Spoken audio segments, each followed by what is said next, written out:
All right. So we go pledge. Yeah. Oh.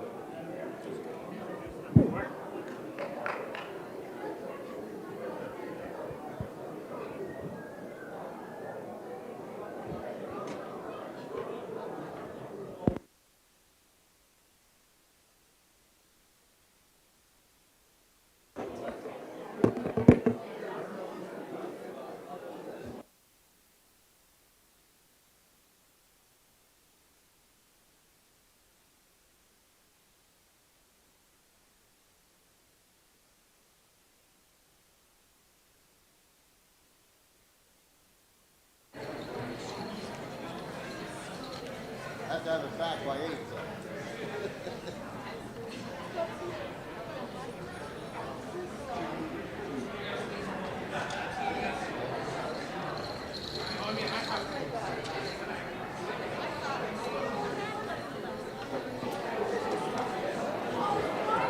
Good evening, guys. Thank you so much for coming tonight. It is a special night. We're here to celebrate many members of our school district, but before we do, can we all please stand for the Pledge of Allegiance?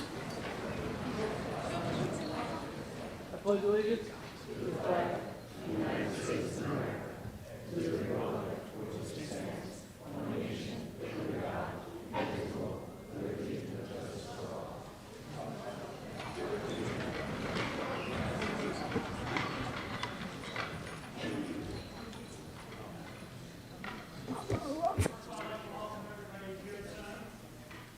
Sorry about that. I'd like to welcome everybody here tonight.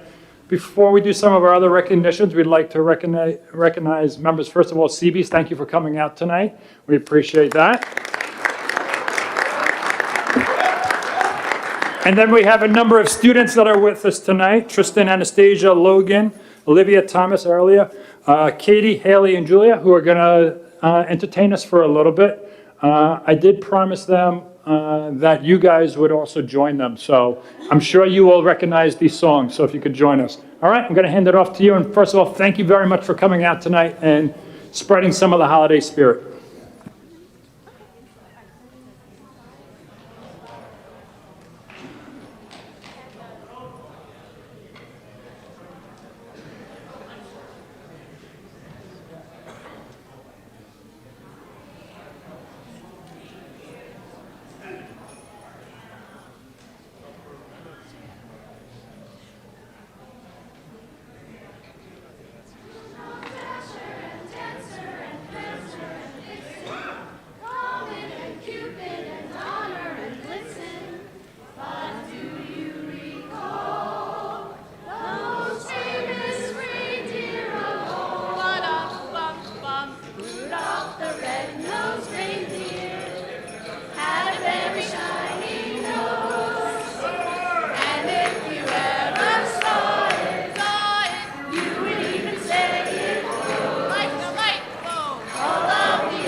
and spin. A happy game of dreidel. Come play now, let's begin. Oh, dreidel, dreidel, dreidel. It loves to dance and spin. Oh, dreidel, dreidel, dreidel. Come play now, let's begin. I have a little dreidel. I made it out of clay. When it's dry and ready, dreidel I shall play. Oh, dreidel, dreidel, dreidel. I made you out of clay. Oh, dreidel, dreidel, dreidel. Then dreidel I shall play.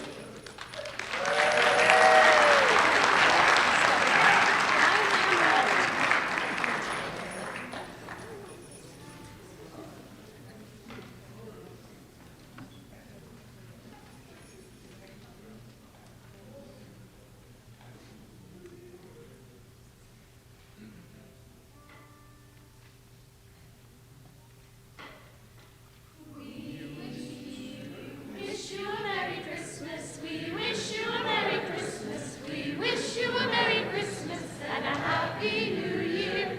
Oh, bring us some figgy pudding. Oh, bring us some figgy pudding. Oh, bring us some figgy pudding and bring it right here. Good tidings we bring to you and your kin. We wish you a Merry Christmas and a Happy New Year. We won't go until we get some. We won't go until we get some. We won't go until we get some. So bring it right here. We all like our figgy pudding. We all like our figgy pudding. We all like our figgy pudding with all its good cheers. Good tidings we bring to you and your kin. We wish you a Merry Christmas and a Happy New Year. We wish you a Merry Christmas. We wish you a Merry Christmas. We wish you a Merry Christmas and a Happy New Year.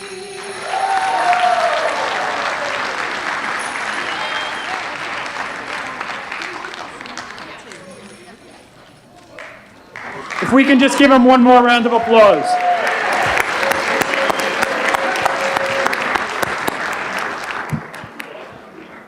They're going off to a couple houses right now to do some more caroling, so good luck and have a great night.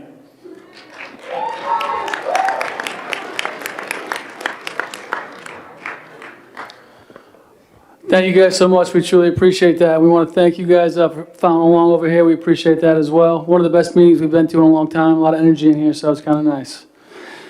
Before we turn it over to Dr. Harney, I just want to say on behalf of everyone up here, congratulations. Your hard work has paid off.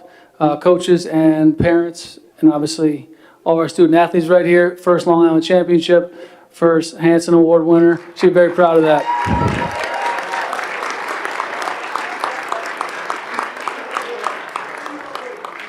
With that said, I would say we're most proud up here is when we talk to Dr. Harney, the administrative team, your character, your poise and your professionalism. We truly appreciate it. Obviously winning is important, but obviously your character is much more important than that. So what sits here before us is some special young men and our cheerleaders as well. And obviously they didn't get that from just anywhere. We want to thank the parents and obviously all the staff. We have collectively raised a great group of individuals right here, so we are so thankful. Congratulations, you deserve all this. You guys have worked so hard, and thank you so much for bringing this to Bayport Blue Point. We're so proud of you.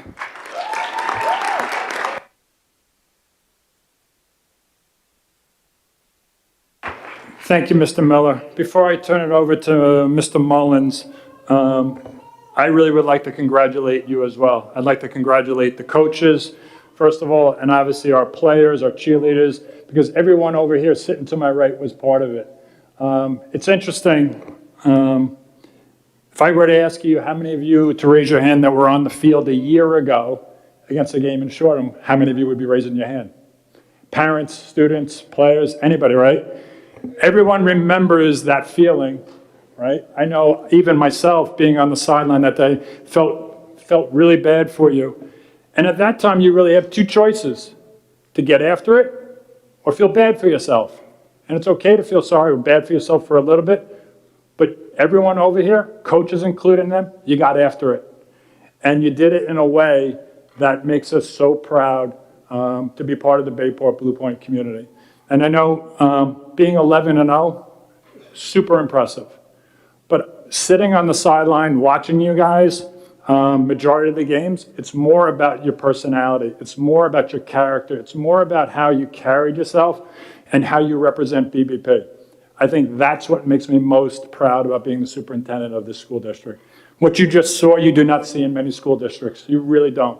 This is a very, very special place. So I'd like to congratulate all of you for everything that you've done and all that you've accomplished. And just know there's a lot more for you to accomplish out there. So congratulations. With that, I'll turn it over to Mr. Mullins.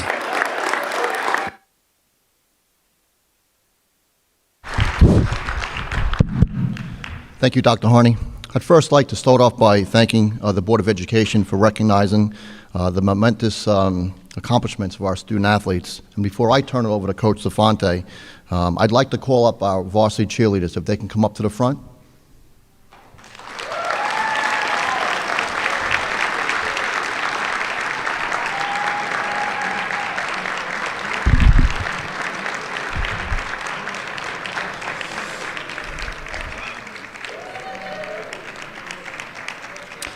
I would be remiss if I didn't take this opportunity to publicly recognize and thank this very special group of young ladies who played an integral role in adding such a spirited atmosphere to our games. Our varsity cheerleading team, under the tutelage of Coach Danielle Greedy, were with our football team and fans each step of the way. These exceptional young ladies were on the sidelines, battling the elements right alongside our boys every week, and we are truly proud and grateful to each and every one of them. Girls, thank you for an outstanding season and for all your support.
Perfect.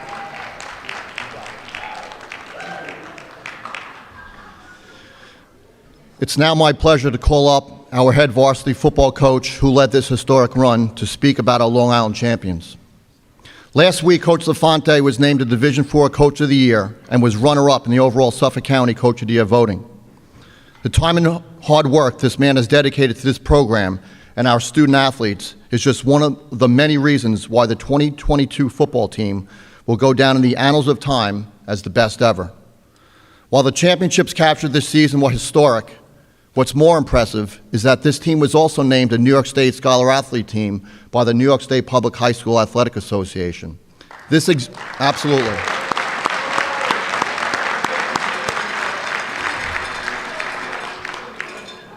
This exemplifies that these young men were putting forth the same effort in the classroom, and that's a true testament to Coach Safante and his staff.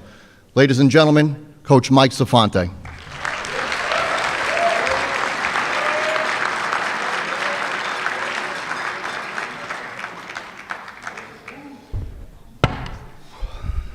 Good evening, everyone. All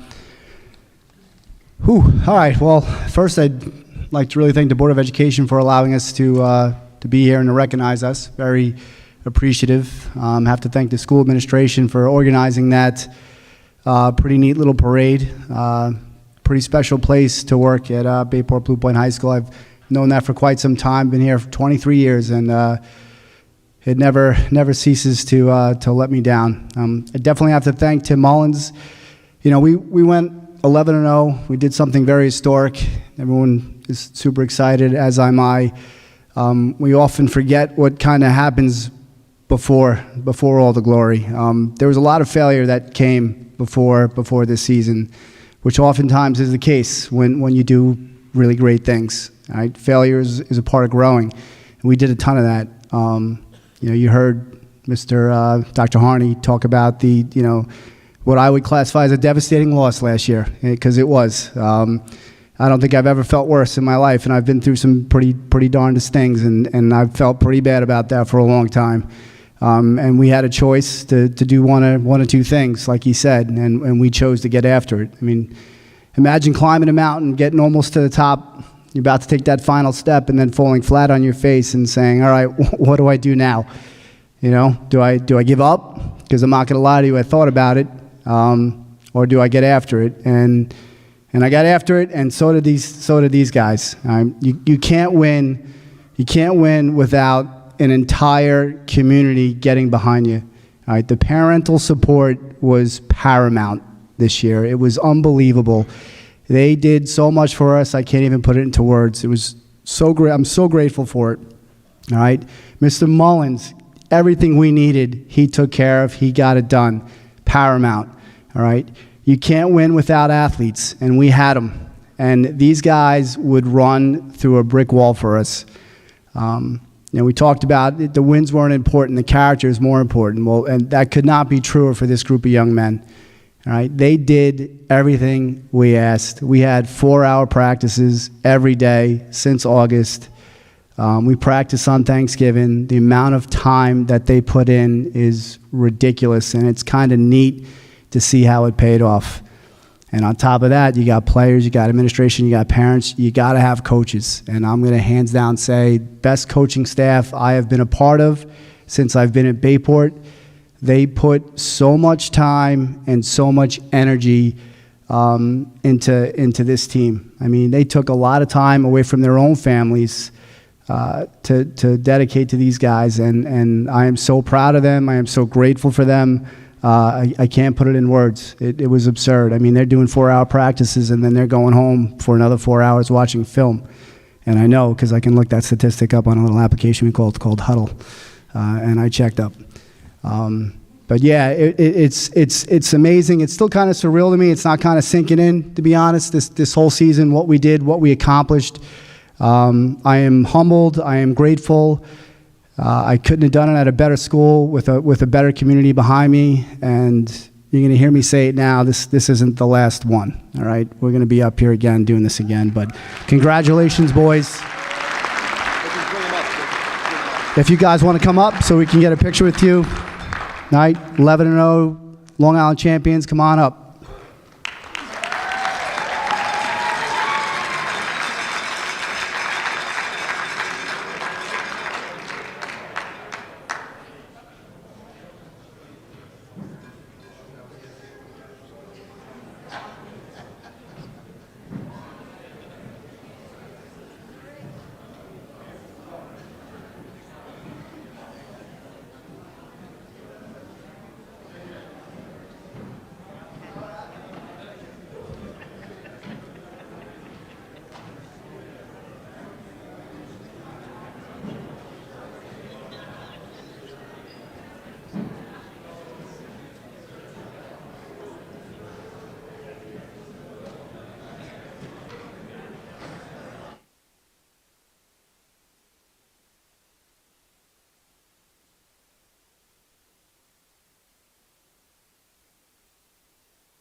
Thank you guys so much. We appreciate it. Hopefully we'll see you back here in 10 years when Mr. Mullins puts you guys in the Hall of Fame.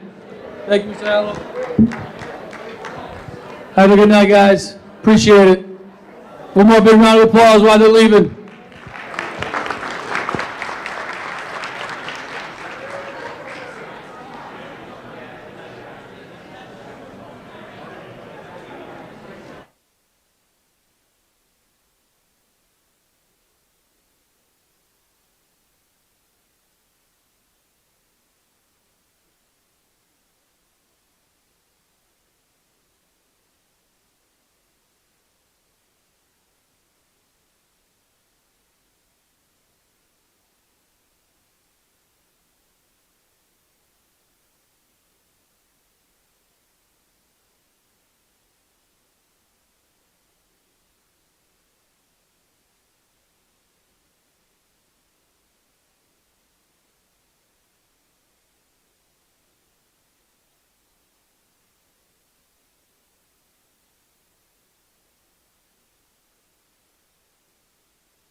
Adjourn the meeting for the purposes of opening the public hearing.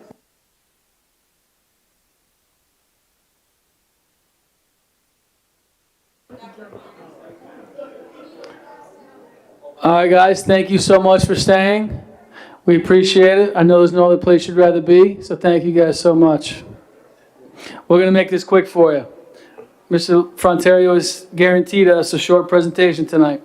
We are joined by 7 of our trustees, our superintendent of schools, Dr. Timothy Harney, our assistant superintendent for curriculum and finance, instruction, Dr. Ted Fulton, our assistant superintendent for finance and operations, Mr. Luis Frontero, our district legal counsel, Mr. Ed McCarthy, our district clerk, unfortunately cannot be with us, but she is online, and our student rep, as always, Miss Emily Denton.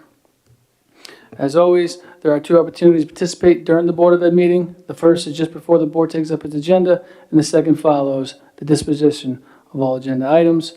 As always, if you want to speak, please come to the podium. Please state your name. You must be a resident of the school district. If not, you must be voted in by a majority vote of the board. The normal time is 3 minutes. For the convenience of the community, all Bayport Blue Point Board of Educations are live streamed and posted to the website after. And if you'd like to follow the school, you can follow us at BBP Schools, or you can follow Dr. Harney, always looking to get his numbers up, at BBP Soup. Someday I'm going to get a smile out of him on that one. At this time, I'll make a motion to leave the business meeting and enter the real property tax public law hearing. Can I have a motion? So moved. Ms. Conley, second by Ms. Pignataro. Any discussion? All in favor? Opposed? At this time, we'll turn it over to Dr. Harney and Mr. Frontero for a presentation on the tax law hearing. Yep. Recently, we have we're going to be proposing a couple of tax exemptions that Mr. Frontario is going to review with everyone real quick. Just for order of business, he'll do the presentation here, and then the vote would not take place until the business part of the meeting. So we're just going to do this now. He'll take any questions, and then we'll move to the normal meeting, the normal business meeting, and then we'll go from there. So with that, I'll turn it over to Mr. Frontario. Thank you and good evening.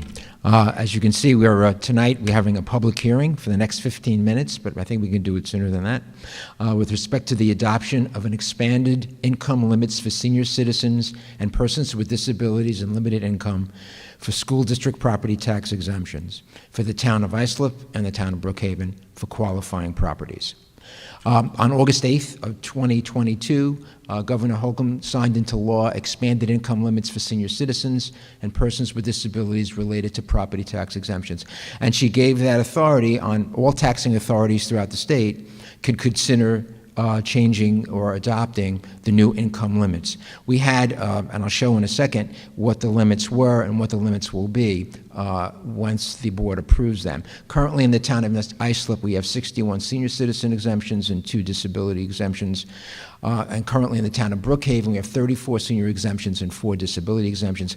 Those exemptions have to be renewed every year. It's not like the veterans exemption or whatever. You have to continue to prove that your income is limited and that you have reached all the qualifications. It has to be a primary residence and so forth. So for many, many years, the income limitations were started at 29,000 and went all the way up to 37.4. And as you could see, there was a sliding scale of a % decrease, not in the tax rate. Everybody pays the same tax rate.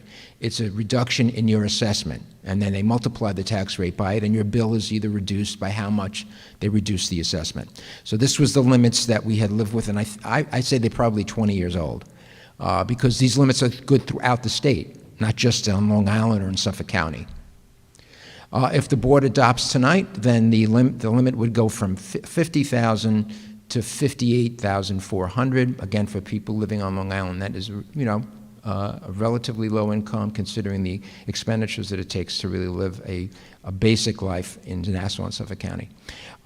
So that's what they would look like, and the same percentages change, but of course the dollar amounts increase. And again, they have to be renewed each year. Any questions? Any questions from trustees? Not hearing any community members, any questions? Mr. Frontier, thank you so much, sir. Appreciate it. Thank you. No questions in the chat. I'll ask for a motion to leave the code of conduct public hearing and return to the business meeting. A motion to leave the tax exemption hearing. Ms. Saron, second by Ms. Pignataro. All in favor? Opposed? Abstentions? At this time, we'll open up to any community members for any new business. Not hearing any. Dr. Harney? Thank you very much, Mr. Miller. And again, I'd like to congratulate everyone tonight, and thanks to everyone who came out tonight. Just real quick, because I know Ms. Denton will have most of the updates for you, so I'll leave it to her. I'm going to use my portion for the first budget meeting, so we'll hold off on that a little bit. Just real quick, we're obviously in that time of many events during the evening. Over the last week, we've had a number of the elementary concerts. I'd like to thank our music staff. They've done a terrific job with our students. Over the next 2 weeks, tomorrow night, I believe we have the 6th grade. Thursday night, we have the 7th grade. And then next week, Monday, we have 8th grade. And then we have the 2 high school concerts on Tuesday and Wednesday. Just so that people are aware, the 2 high school ones are at 7:30. All the others are at 7 p.m. So if you can come on down, obviously our kids, our students and our staff are doing an outstanding job, so we'd love to have you. Also, just a reminder, our last day of classes before the holiday break is Thursday the 22nd, and we are closed on the 23rd, just so that people are aware of that. Other than that, I will hand it back to Mr. Miller. Thank you, Dr. Harney. We will pass it over to our student delegate. Hey, Ms. Denton, how are you? Good, thank you. Good evening. Thank you for having me. As Dr. Harney said, I'd like to congratulate all the talented students who performed in chorus, orchestra, and band at the Blue Point Academy Street and Sylvan Elementary concerts last week. As we approach the holiday break, we have a number of winter concerts this week and next. Since Dr. Harney listed those, I won't repeat them for you. Good luck to the remaining performers, and we can't wait to see all of your hard work. Additionally, I'd like to congratulate all those who performed at the tree lighting last Monday the 5th. Regarding the high school in particular, as of this week, the weight room is open for students to use from 2:40 to 3:30 p.m. Monday through Friday, and any questions can be fielded by students' phys ed teachers. The 2022-2023 high school yearbook is in production and is now on sale. Supplies are limited. Be sure to purchase one as a keepsake for years to come. Reach out and submit any photos you want to be included on replayit.com. They include, but are not limited to, class and work, sports, events, clubs, concerts, vacations, groups of students and teachers, field trips, etc. Senior casuals and baby portraits are past due. Make sure you have sent yours in to be included in the yearbook. The annual ornament drive run by the BBP Enterprise Club and School Store is now underway for the month of December. It's a student-run program that is raising funds for the BBP class of 2024 and upcoming senior scholarships. The high school PTSA is running a clothing drive fundraiser until Saturday, January 8th, and all donations can be dropped off in the lobby. The high school musical stage crew is actively seeking out donations. They've begun to craft and piece together the sets for this winter's musical SpongeBob. The list of items that you're asking for donations for is quite lengthy and can be found in Mr. Haas's weekly email. However, a few examples are pool noodles, plastic containers such as gallon jugs or similar shapes, newspaper, cardboard boxes, PVC piping, lumber, an old rowboat, spray paint, new or old, paint, tarps, nautical rope, and much more. Anything that could be used to make or decorate sets, and any items including trash that may be found floating around under the sea. The Student Art League will be meeting in room 327 directly after school on December 15th. The Yearbook Committee will be meeting in room 327 right after school on December 21st. As for the middle school, the 8th grade class club is currently running a toy drive and accepting donations. The National Junior Honor Society is running its annual toiletry drive. They're asking for travel-sized toiletry item donations to help those in need this holiday season. Donations can be brought into the students' advisories. As for Blue Point Elementary, Mrs. Velasco and 16 students selected from grades kindergarten through 6th sang the national anthem at this weekend's Community Cocoa Run. She was excited to be able to have some previous students back from the middle school to join her. A current 5th grade student, Connor Peters, started Connor's Community Cheer 2 years ago to raise money to help purchase Christmas trees for family in need. This year, he has switched over to purchasing gift cards for those families. Reach out to Blue Point Elementary to participate in spreading the holiday cheer with him. As for Academy Street Elementary, the 2nd graders at Academy held a Thanksgiving parade last month on November 22nd. It was called Balloons Over Academy. The students learned about the history of the Macy's Thanksgiving Day Parade and engaged in STEM activities geared towards science, investigating helium and oxygen, math, and art to design their balloons. They researched characters on their Chromebooks. Families were invited to the parade, and the entire student body joined them outside to watch. On Wednesday, November 23rd, the Academy Street 3rd graders invited a special guest to participate in a pasta and marshmallow tower contest. Students and their guest partners had to construct the tallest towers using only pasta and masking tape, then a balance of marshmallow on top. They channeled their critical thinking and engineering skills in a fun partner activity. The Academy Street peer leaders helped promote 2 community-based drives. Last month, they collected and wrapped donations of hats, gloves, and socks that were gifted to local needy families, veterans, and the homeless on Thanksgiving morning. Over 70 sets were made for those who attended a local Thanksgiving dinner. This week, they held a coin challenge drive to support the Kris Kringle Fund. This fund supports local families during the holiday season and the rest of the year. The annual Kris Kringle Night is one of the main fundraisers of the organization and includes visits of caroling singers and Santa Claus to several homes. The coin drive raised over $300, and 3rd grade course students have been invited to carol for the event. As for Sylvan Avenue, last week UPK and 5th grade students worked together to create a Helping Hands Christmas tree. Today, UPK had a sing-along with singer-songwriter Megan Van Kuren. On December 15th, this Thursday, the high school pet program will be visiting to work with the 5th grade students to learn how to respond to scenarios involving bullying, inclusion, and exclusion, and more. Thank you for your time. Happy and healthy holiday wishes to all of our Bayport families.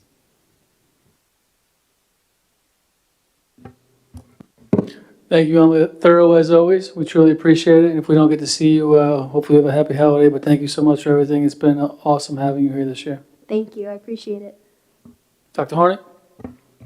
Thank you, Mr. Miller. Ms. Denton made me think of one other thing. I'd just like to thank our community for coming out on Saturday. And I'd like to thank our wellness committee. We have a wellness committee that put together this 5K fun run walk this past weekend, and the goal was to promote suicide awareness, prevention, intervention.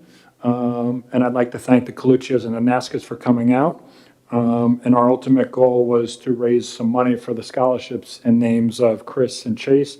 And it looks like to date we were able to raise close to about $5,600, which is very impressive. And I really would like to just thank the community for coming out and supporting this great event. It really was a nice morning. And again, the Wellness Committee for really putting this whole thing together for us. So we're thinking it's probably going to become an annual thing.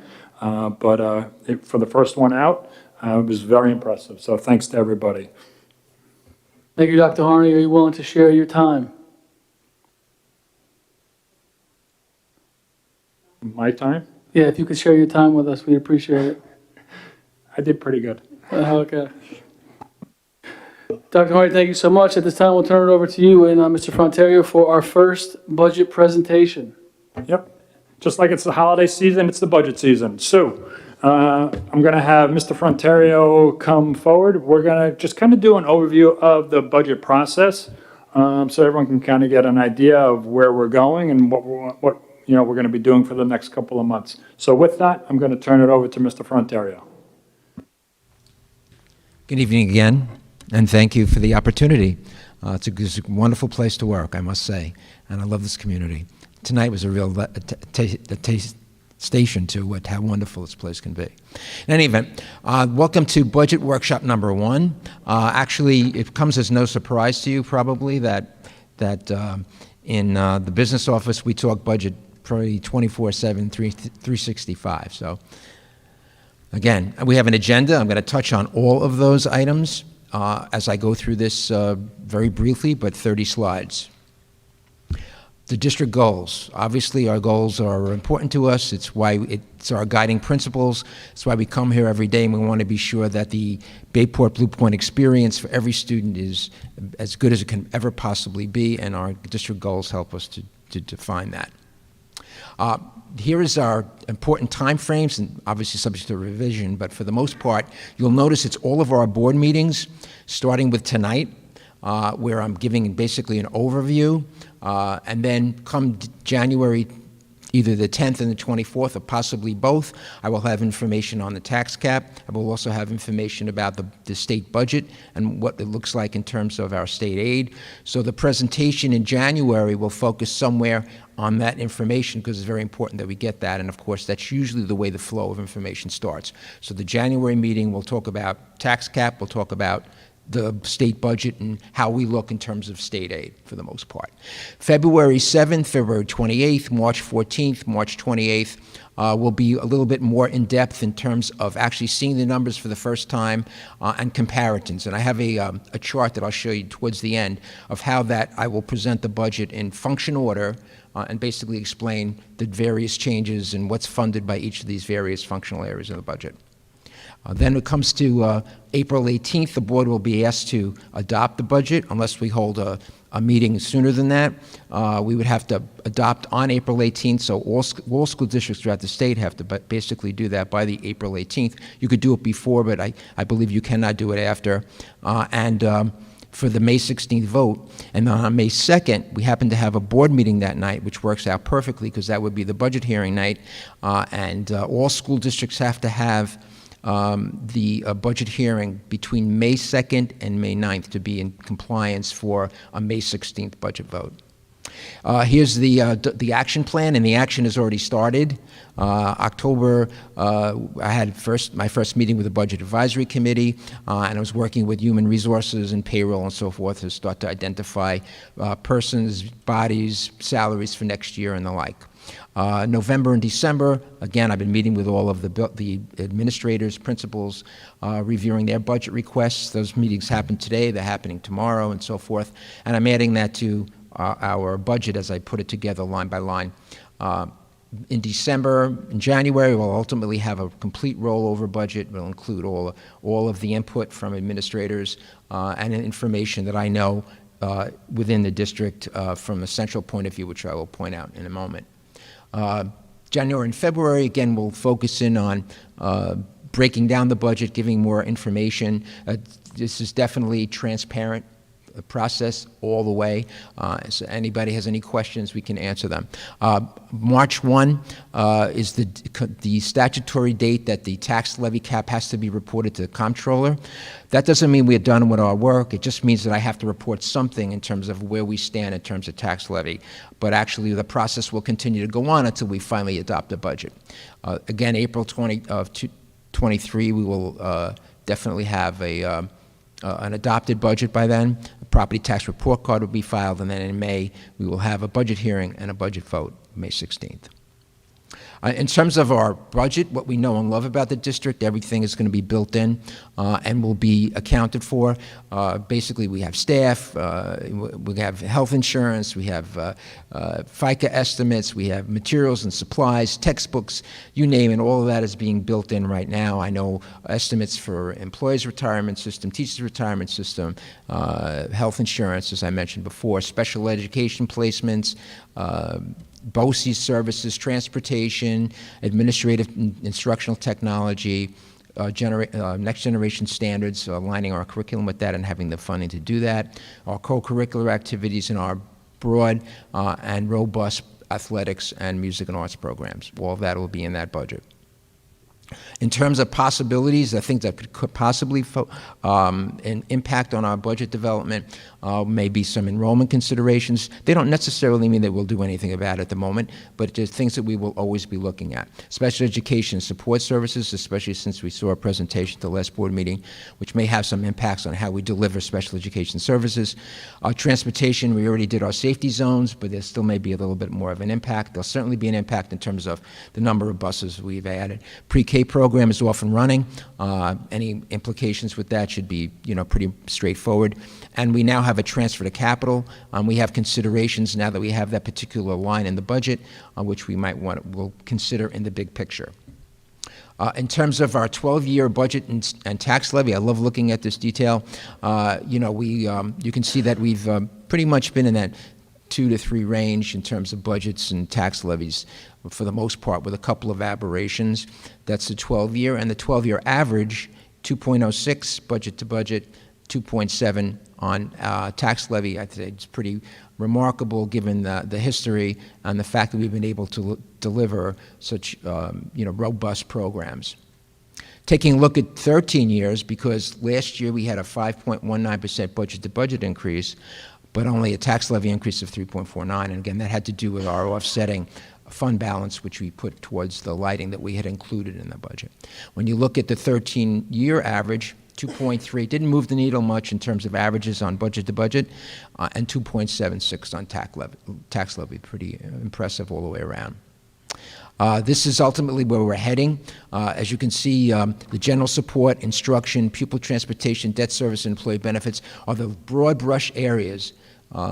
The 1,000 series budget codes are general support, 2,000 instruction, 5,000 transportation, 9,000 debt service, and employee benefits. I'll be breaking all of that down. Ultimately, for 23-24, we will need to have numbers on that side in that column that add up to a total, and it'll be a change somewhere perhaps between 2.5% and 4%, depending upon where the numbers fall out initially, and then we'll continue to work on the budget as we make adjustments to get where the board wants to be in terms of budget to budget and tax levy that the superintendent can recommend.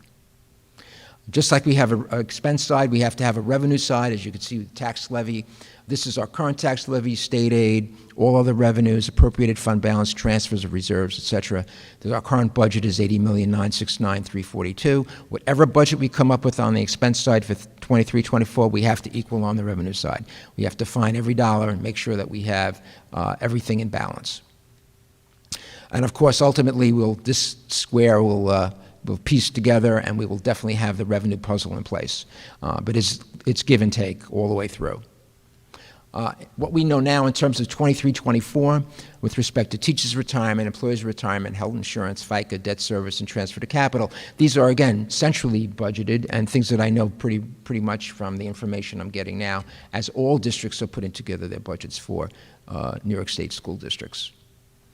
In terms of teachers' retirement system, I know that the rate will be 10.29% on all salaries paid to professional staff who are in that unit for the 22-23 school year. It's payable in the following budget year, so for 23-24, I will have that figure. I have been in business long enough to see contributions of 0.25% to teachers' retirement system to as high as 22.5%. So this is quite stable. We like this. We hope it continues in that vein because you have more predictability. With respect to the employer's retirement system, which again are all the other staff other than class teachers and so forth, professionals, our classified staff are in the employee's retirement system. You can see here that the employer contribution rate is starting to come down a bit. $7 million of our payroll are connected to this particular retirement system. Half of it is now in Tier 6. So we're starting to see an 8.2%, the impact of an 8.2% employer contribution versus the higher ones that had been in the past. So that's moving in the right direction, and into the future it should be going down a bit.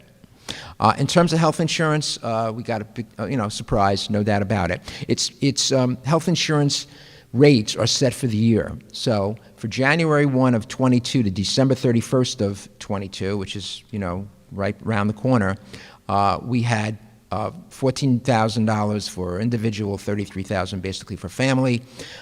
Starting January 1 of 23 and through December 31st of 23, the increases for individual is 12.45%, and the increase for family is 14.9. Significant, and of course that's impacting on all districts throughout the state. With respect to budget development, however, we work on a fiscal year.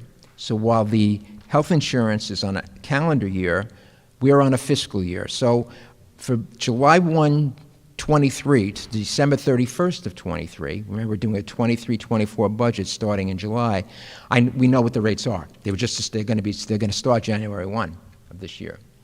So I'm predicting for January of 24 to June 30 of 24, a roughly 9% increase. In terms of the budget development as a big picture, I may make that adjustment. I'm going to be looking at various percentages and maybe ratchet it back a bit, depending upon how the overall budget-to-budget increase looks. But that's where it is at the moment. Obviously, FICA has gone up significantly in terms of the FICA max. So it went from $147,000 to $160,200 for calendar year 2023. Obviously, the 8% increase that people received in their Social Security benefits all sort of work into this higher rates that we are going to be paying. The rate's the same, it's just that now it's a higher max that we go to. In terms of debt service, again, all of the items down to energy performance contracting existing, the principal and interest numbers there are right from our schedules. The surprises are the tax anticipation note interest. I'm booking here for $375,000. Now, when interest rates were low, when we borrowed roughly $16 million, $17 million in terms of cash flow, we would pay about $56,000, $70,000, somewhere in there, our interest rate would be, our rate to borrow, because interest rates were so low. On our last TAN, which happened back in October, when we borrowed $17,500,000, our interest rate based the lowest, and again, this go out to the market and they compete for our paper in the market, ended up being about $400,000, our interest expense. So I had to book that. I have to add that. The other thing is we have an energy performance contract that hasn't happened yet. And right now it's about $10.5 million. And we're working through that as I speak in terms of finishing some of the amendments. And once that's all done and we can get it adopted, we can start to borrow. But there's a good chance that we will not necessarily see any savings until all the work is done. So right now I'm working with our fiscal advisors to see if we could structure it. Right, I'm adding principal and interest of about $1 million almost to it. However, there's a good chance we won't have to pay anything possibly in 23, 24. I might recommend that we budget something, because as we go forward, when we finally do have the entire thing completed, and we would like to try to match up the savings to the debt service payment as much as possible so that they cancel out. So there's a lot of give and take with this, but this is a worst case scenario at the moment. Not the TAN. The TAN's the number we got to kind of live with, because that's where interest rates are going. But in terms of the energy performance contract principal and interest, there'll be some play there in terms of helping us to balance the budget. Possibilities related to the transfer to capital budget line. You happen to have now a little over $1 million in transfer to capital. That was the $1,011,700 for the lights. That number now is not increasing the budget. It's there as $1 million. And we can do a couple things. There'll be options. Number one is assuming that we keep the funding exactly the same, we can do transfer to capital and build in projects that we need to do for 23, 24. And we could tell the voters we want to, like we asked them that we wanted approval to do the lights, and we got approval to do the lights. Well, with this one, if it continues, we can say we want to do bathrooms district-wide, or we want to do a number of different projects, and we can indicate that. If we're not sure what we want to do, we could also establish a capital reserve, which I saw in the paperwork when I rummaged through files. I found that a draft of a capital reserve, but I don't think it was ever established. There was a repair reserve established, but I'm not sure a capital reserve was ever established. So we could establish a capital reserve and put the money in there and wait. What this money could do is mitigate some of the need to borrow, but that's if we maintain it. If we reduce it because we're trying to help with the budget-to-budget increase, it'll just be that much harder to build it in again. We got a kind of a gift in a way that it was approved and it's in there already, but we may need to look at it in terms of budget planning and where we're falling out in terms of budget-to-budget increase. So that just gives you options at the moment, and the building condition survey that our architects are doing right now is going to impact on that to some extent, because it'll give us some sense of what we need to do priority-wise in terms of capital projects as well. So it's kind of a nice spot to be in if we can hang on to it.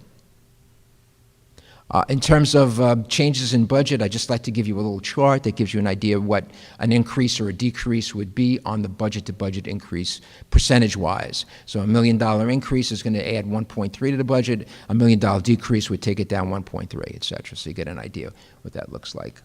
Looking forward, February 7th, starting with the February 7th presentation, again, I'll be breaking down the budget in functional sections and providing that information. Board should see at least once a year, and in the budget development process is the perfect opportunity to do that.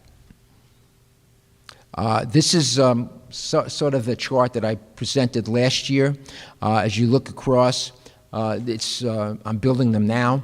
So it has the budget function, which 1240 is the chief school administrator, that's Dr. Harney's office.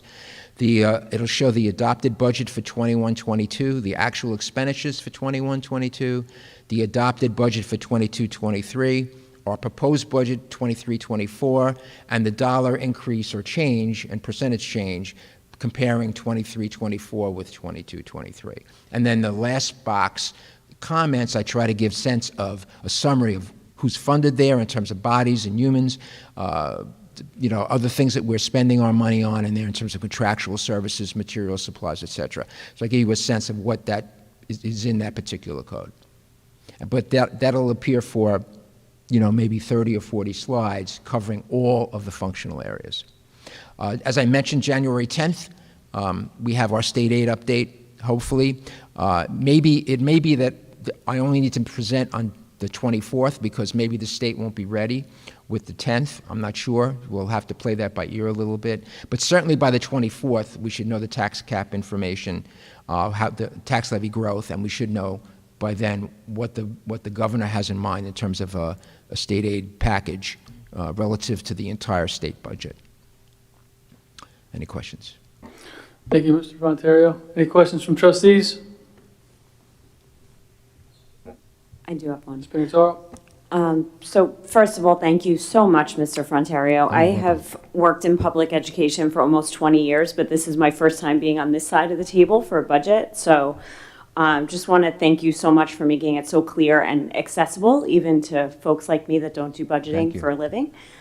I was reflecting on Dr. Fulton and Mr. Bard's presentation about the K-12 counseling plan.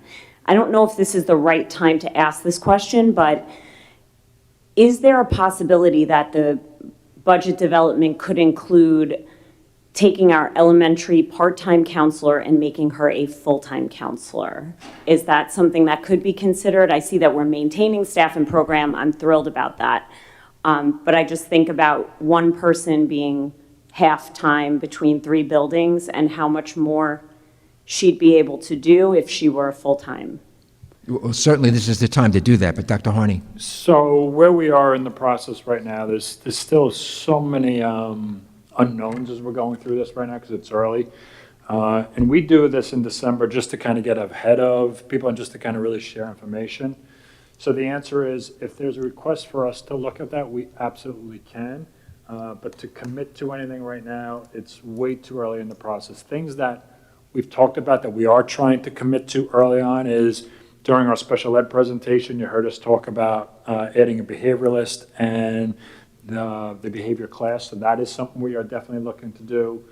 Something else that we've had some preliminary discussions on, and you probably have heard me talk about it, is looking to add some clubs to the elementaries. I'm trying to add possibly like at least 2 additional or new clubs to each of the elementary schools that we've just started to have conversations. So Mr. Frontario has just started having conversations with some of our people who are, oversee various budgets, whether it be the buildings or those. Last year, the conversation actually came up related to our guidance counselor as well, especially because with the guidance plan, that was a recommendation. Last year, we also thought it was very important to add the 2 social workers. So if you remember in the presentation last year, which has to be taken into consideration, last year we added 2 social workers so that we'd have a social worker each building, which has been a tremendous asset. So that's been a home run. But if you remember, one of them went into our budget and one of them was being funded through the ARP. And we knew coming into this year that we're going to move that person to our budget so this way we can maintain them. So that was always a goal. So those are some of the preliminary ones, but you probably kind of taken us into a conversation. If there are things that people would like us to look into, this is the time. This is the time for us to do that. Sure. This way we can kind of get ahead of it. So definitely open to it. When we're looking at the bigger picture right now, can't commit to it though yet. Thank you, Dr. Harney. Any other trustees? Ms. Conley? No. I would just say, I know we're doing, I guess, a building survey or a facilities upgrade, 5-year plan. I would love to see that plan maybe presented in regards to utilizing the transfer to capital monies, in regards to taking a look at the list, prioritizing the list, and see what we can knock off that list. Also, I've heard some questions in regards to additional tennis seats at the middle school and high school, and also the softball field being upgraded in general, with a fence, new benches, new dugouts. As always, I come up every year with a shed. We are pretty close to having that shed done. We're not there yet, though. And another piece is pre-K. Looking into pre-K to see if we can add additional pre-K opportunities and classes. I know it's not something we're going to get money back from the state. I know the district would have to fund that themselves, but adding another class would be something that I would be intrigued in looking into, or providing more options at the YMCA that we could pay for. So just so that I have an idea of this is, you are correct, and Mr. Frontario had alluded to it earlier. Mr. Boardsfield right now is in, our term or time is up for us to update our condition, 5-year condition survey. So that is present. We have to submit that, I want to say it's March of 23, correct, Mr. Frontario? I think it's within the next couple of months that we'll have to do that. So that will be at some times we do present that, which will give us an idea of where we are in terms of facilities. So that will absolutely do that for us. The other thing we are currently working on is I have Mr. Frontario, and actually we're trying to do it in all our areas, is trying to take a look out 5 years, so to speak. Whether it be the buildings and grounds or even from a financial standpoint, is at some point, and I'm not suggesting this, I'm just saying as we're also looking at as we have debt come off, is that an opportunity, or do we look into doing something else? Is that another opportunity?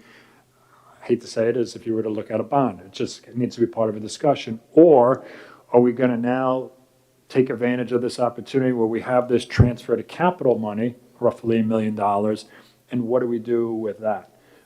As we said, and Mr. Frontario talked about it a little bit, whether you keep the $1 million in or you remove the $1 million, it's not going to change the tax levy. All it would change is the budget to budget. If you remember, that's what we talked about when we added it last year. It didn't change the tax levy.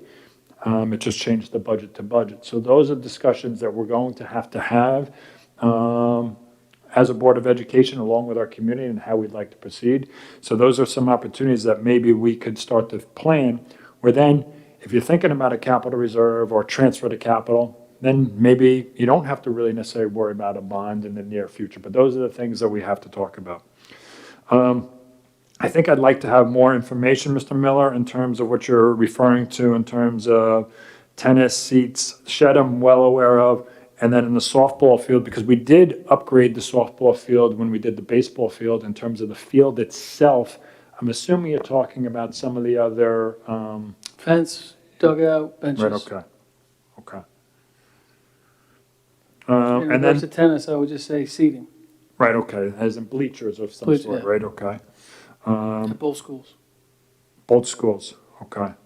And then, in terms of the pre-K, you're 100% correct. When we had talked about this, we built the pre-K program, which has been extremely successful. So thank you to the teachers over at Sylvan, Dr. Fulton, Ms. Dugan for all their help in getting that program up and running.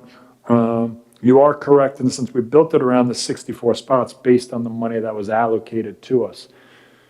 It'll be interesting to see is right now, when you're looking at the December preliminary numbers, there was no additional funding given to us for pre-K. No schools were. Saying that though, when we got our initial numbers in January, last year, we were giving a number, and then if you remember, it was like towards March or so that they upped it $120,000. So maybe within the governor's budget, they'll do that again. I have no idea. They continuously talk about pre-K. I actually say that's a request of a lot of the districts, because just so that you're aware, the allocation for pre-K of $5,500 per student has not changed since 2006. So in 2006, it was $5,500, and now in 2022, it's $5,500. So that is something that we are advocating for in terms of a school district. And saying to the pre-K, it is something we can look at, but the one thing about that is any numbers we add to pre-K that we're not allocated for, then the district will own those spots. So we will own them, and then we will be paying for them as we're going forward. So that wouldn't be something. So then if the state gave us more money, we wouldn't be able to put it towards those spots. It would be additional on top of that, so you're aware of that. So that is something, if that's something we want to look at, just know that that would be an absolutely reoccurring cost then. And pre-K right now is reoccurring, but we are getting some assistance from, and they are not covering the entire thing, so people are aware of that, but they are covering a good portion of it. Okay? Just want to kind of piggyback on some of the things that Michael touched on. First, I'd say with the pre-K, while I do agree, it's always nice to add additional. I know part of the issue we had last year was we're new to the system. The lottery was a little later, so we didn't get a good gauge on what what people really wanted, what the amount of people. So I think this year we'll know what the overall interest is in the program, and then we can assess whether or not we need more than the actual seats to whatever extent that we're willing to take risk that we're adding too much to the program. Yes, so I can talk to that a little bit, and you are correct. Last year we ended up doing, because we weren't sure of where the program, we had to do the RFP for the CBO, which we are all doing again, coming out of Dr. Fulton's office. The RFP will be going out in early January now this year. And the lottery is now being held for February 6th. So by February 6th, Dr. Fulton. RFP's already been posted. Oh, so the RFP's been posted, all right. So that's been out. So the lottery is February 6th, so we will have a good idea. Last year, I think we had 74 inquiries for the 64 slots that we had. I would imagine that it will be more this year, but that's just my guess. And the other part was, I definitely want to agree with Mr. Miller on the softball field. And this is going back to, this is actually interesting. I was with you, Tim. There was a number of playoff games going on at the same time. It was an amazing thing to watch. And baseball playing a playoff game. Look, girls lacrosse was playing at that time on our fields. Girls softball was having a playoff, and they had a track meet as well. And we were kind of just walking from one end to the other. And I remember the last stop was the softball field, and I kind of just had that mentality of like how nice everything was up to that point. And I feel like there's still a lot that we can get to get that area up to speed in comparison to like our sport fields in the middle, our tennis courts. There's actually a tennis playoff as well, and in a baseball field. So just maybe not so much that we need to do a capital project, but there's got to be things that we can do to those dugouts. To if you look right across that street to the ice slip, Pee Wee to the Little League baseball fields, I mean, they're a much higher quality than the softball field. So just little things we can add, like a better dugout and some fencing and maybe some roofing and stuff like that to the dugouts as well. Just some ideas.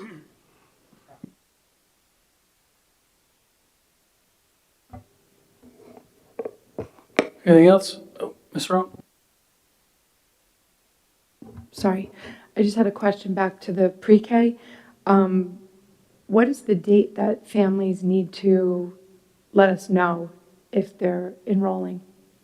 So the way we have it is, Dr. Fulton will be sending out a postcard to the entire community, plus other ways of communication. Really, and he's got it down into almost 3 phases. All 3 phases have to be done before the lottery of February 6th, which means they would have to register within the district as well. So And it's is- filling out a form, setting up an appointment to register, having all the registration, and having that all done to be considered for the lottery. Is there any, like, census, like, do you know any kind of, like, incoming numbers? Is there All any way to I find that? know is the numbers that have been given me over the years through the demographic enrollment stuff, and it's typical year seems to be around 130 to 140, thereabouts. Okay. Thank you. Any other trustee questions? Not hearing any. Dr. Harney, thank you so much. We appreciate it. Do you need anything from us right now, or are we all set till January? No, that's good, and we can now. Sorry. No, that is good, and it kind of gives us some information and things to look at as we're kind of, again, we are totally in the early stages of this, so this is good timing for us. All right, thank you so much. Mr. Fontaine, thank you so much, sir. Appreciate it. Moving on to consent agenda, are there any items the board would like removed from the consent agenda and placed on the regular agenda? Not hearing any, can I have a motion to approve consent agenda items J, K, L, M, N, and O? Mr. Johnson, second. Ms. Saron, any discussion? All in favor? Opposed? Abstentions? Motion carries. Moving on to the regular agenda, we have 10 items tonight. Can I have a motion to accept the senior citizen with limited income tax exemption? So moved. Ms. Khan, second by Ms. Pignatario. Any discussion? All in favor? Opposed? Abstentions? Motion carries. Can I have a motion to accept the persons with disabilities and limited income tax exemption? So moved. Ms. Kane, second by Ms. Conlon. Any discussion? All in favor? Opposed? Abstentions? Motion carries. Moving on to number 3, can I have a motion to hereby authorize the district clerk to destroy all unused ballots in the May 17, 2022 vote? So moved. Ms. Pignataro, second. Mr. Krug, all in favor? Opposed? Abstentions? Motion carries. Moving on to the next one, can I have a motion to review the second reading and adoption of policy 1741, homeschooled students? So moved. Ms. Pignataro, second. Ms. Saron, any discussion? All in favor? Opposed? Abstentions? Motion carries 7-0. Can I have a motion to complete the second reading of the I'm sorry, I just read that one. Can I have a motion to waive the second reading to abolish policy 4490, homeschooled students?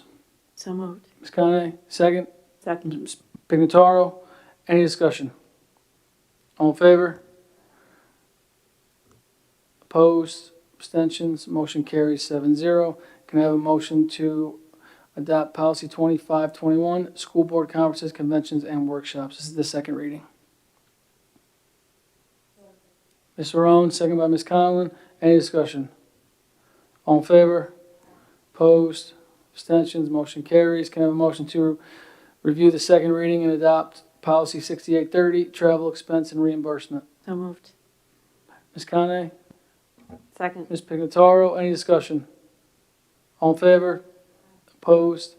Abstentions? Motion carries 7-0. Moving on to number 9, can I have a motion to review the second reading and adoption of policy 6830.3, meals and refreshments? So moved. Ms. Conley? Second. Ms. Pignataro? Any discussion? All in favor? Opposed? Abstentions? Moving on, we haven't seen this in a while. Yeah, so can I have a motion to amend or modify and update the reopening plan for the 2022 school year? So moved. Ms. Pignataro, second. Ms. Saron, Dr. Hardy, thank you so much. It's a quick update so everyone knows why this is back on the agenda.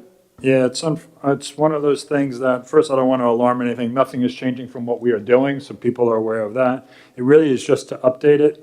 Every 6 months through the state ed regulations, we're supposed to take a look at it and revise it. So it's really just updating with current language and current practices that we're doing. So it's really more in line with exactly what we're doing within the school districts right now. So you may see it again, but my understanding is next year it's going to become part of the emergency plan. So that's how it's going to fall. So I don't know if we'll have to do this again, but we definitely needed to do one in the middle of the year. That's it.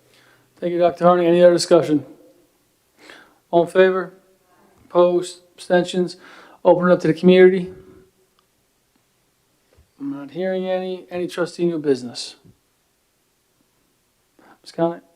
I just wanted to echo a few sentiments that have already been shared tonight. I wanted to thank the chamber for putting on the tree lighting and our student musicians for singing, and invite everyone to the menorah lighting this Sunday, 5 o'clock at Chamber Park, which is at the south end of Nichols Road, also hosted by the chamber. I participated in the community and Cocoa Fun Run/walk, which was optionally timed, which I appreciated. I want to thank the Social and Emotional Learning and Wellness Committee for putting that on, as well as volunteers from the Superintendent's Council, the organizations who showed up, the Blue Point Elementary Singers, and Jane for her wonderful t-shirt design. I loved that this event was all about having a buddy and not being alone, and that time only mattered if you wanted it to. I had a great morning and finished together with a group of people who backtracked and circled around and made sure that no one was ever alone. So it was a really meaningful event to raise awareness for suicide and to raise money for scholarships. So wonderful all around. Thank you to the CB Singers who showed up tonight, and to the football team and cheerleaders for coming out to celebrate. I love seeing athletics and arts together, and I wish everyone a happy and healthy holiday season. See you in the new year. Thank you, Ms. Conley. Any other discussion? Not hearing any. Again, thank you guys so much for tonight. We appreciate it. Have a happy holiday. We'll see you in January. Thank you guys so much. Can I have a motion to adjourn? Mr. Johnson, second. Mr. Krug, all in favor? Opposed? Have a great night, guys. Thank you so much.